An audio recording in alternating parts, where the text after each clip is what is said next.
It's very true that you can become anything that you set your mind upon to become. It's true. Success comes to those who become success conscious. And of course, failure goes to those who become failure conscious. So if you want to achieve anything in your life, you must change the way you see things, the way you imagine and envision your life to be. You must really calibrate and recalibrate yourself. You must put yourself out there and then say to yourself, I begin to attract the things into my life that I want to change my life. Look, the greatest way to change and attract success into your life is to take responsibility for anything that happens to you. Success doesn't happen by chance. Of course, there are people who get, they get lucky. Okay, people get lucky. Of course, maybe they won the lottery, or there are some people who are born into great families with inheritance or many things like that. But for maybe we are not born into so much. We are not born into so much abundance and wealth and power and riches. I'm telling you that you can actually reach that level. I read from a great man called L. Nightingale in his book The Greatest Secret. He says, if you suffer without succeeding, it's because so that someone will succeed after you. But if you succeed without suffering, it's because someone else suffered for you. And it's true. If you suffer right now and you don't seem to succeed, it's because you're going to succeed soon, rather sooner than you think. And I'm telling you that if you succeed already without suffering, it's because someone had suffered for you. So whatever case you win, it's still for your bloodline, it's still for you. And so, my friends, today I want to share with you how to attract success into your life, how I began to attract success into my life from a very young age. The greatest gift that my father ever gave to me was that he sent me to one of the best schools in town. And so every day from my nursery school to my university, I always sat down next to children that came from very rich families, children that came from families of pastors, preachers, commissioners, governors, and a lot of them. By the time I got to develop and then understand that, wow, these children are from this, I began to question my father. I asked him, Dad, why do these people come in jeep? Why do they come in nice cars and then we just come to school just like that, okay? And then I began to embody this vision. I began to have this dream. It was a very, very strong dream. It was a very strong desire. And every day, when I asked my father, he said, well, that's why I sent you to school. That's why I sent you to school. So that you can come and learn. You can come to witness. You can come to see how much possible your life could be if you take the step further. And so from a very young age, I began, the first way I got to put myself in the right position was that I made sure I read my books. And I know people say that education is not very important or this or that, the education is not the future, that the education system is bad and trying to brainwash people. I'm telling you that without education, for someone like me who doesn't speak English like a first language, I'm actually not an Englishman, okay? Someone who is getting to learn English. Without education, proper education, do you think I'll be speaking so fluently as I'm trying to? I'm telling you, wherever you are, the first way to take your life to another stage, another degree, is to take this thing seriously. Something like education, you have to take it seriously. I remember when I was in the university days, some friends they said, "Oh, Akbarawa, you're so serious. Why are you taking so seriously?" I thought that, well, look, I have to take it very seriously because this is the best way I can change my life, my friends. You must take things, you must get serious with your life. Get serious with things that you want to work for you. Get serious. It doesn't mean you have to be grim or trying to, oh, nobody can talk to me, oh, I'm angry. No, no, no. To get serious means that you have a clear picture of what you want and you know what you must do to get what you want. That is what it means to get serious. And that's the best way to attract success. If you are someone with limited or little success in life, you must get serious.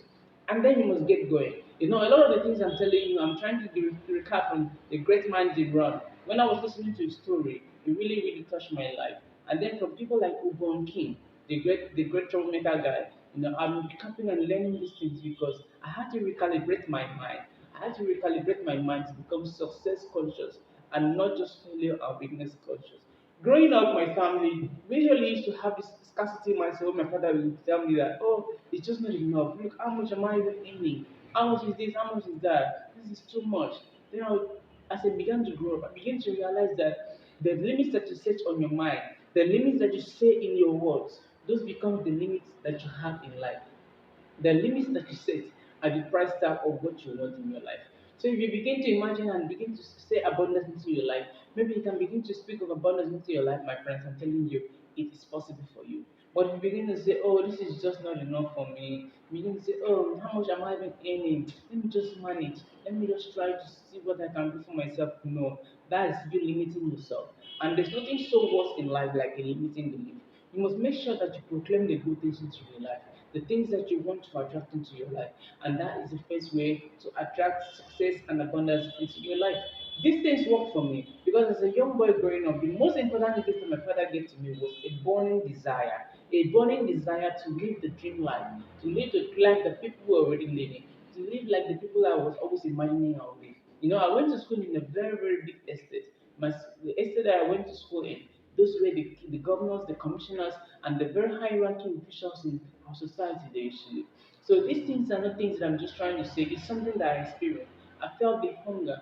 Watching the next students sitting down beside me, eating a lot of food, hamburgers, snacks, a lot of fresh food. And then I was just there with just my little tiny snack. I felt not jealous, not hatred, but I felt like something was missing from my life.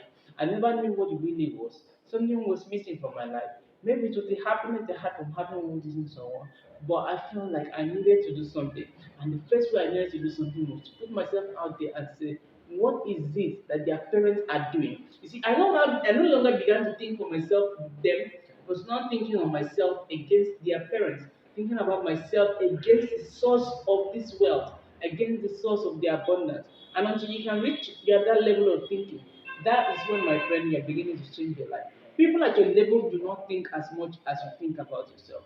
They don't think about you as much as you think. Someone might say, "Oh, I know my father has a lot of money on this," but it doesn't put you in the equation. So you now have to position yourself such that you can be of value to his father, you can be of value to his parents. Maybe their parents are very high important people in the society. When you become valuable to them, they are going to part with their money. So that is how I began to attract success into my life.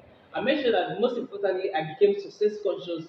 And this is a very, very powerful thing. You have to become success conscious. Because if you are not success conscious, my friends, success will run away from you. They say that opportunity follows the one who is prepared and ready for it. Because only he can spot opportunity. You see, the same thing can happen to two different people or three different people. But the one who was prepared for it is going to spot the opportunity. And then when he spots the opportunity, the others will say, "Oh, he was lucky. He just got lucky. Oh, fate just signed upon him," or whatever, whatever. But they never knew that he prepared that much. Or maybe they saw him preparing and they thought maybe he's just doing too much. Okay? So never be afraid to put in the effort. Never be afraid to put in the hard work. Of course, you might not get noticed right now, but I'm telling you that if you put in the hard work, you might just be on the right track. You might just be on the right track. And if you are not on the right track, you are going to find out sooner than someone who gets to wait very, very much longer. Look, my friend, a lot of things have happened in life, and I'm telling you that this is just the first way I developed success mindset from a very young age. The burning desire is everything that you need. A burning desire to succeed. A burning desire to achieve all the things that your friends' parents, that billionaires are achieving. A burning desire to get the things of abundance into your life. There's a lot of people that are living in poverty, and I do not blame them because it's just circumstance, time, and chance. But I'm telling you that wherever you are, as the voice of my message, I want you to take responsibility for your life to change your life. And I'm rooting for you, and I hope I'll see you again. Peace out.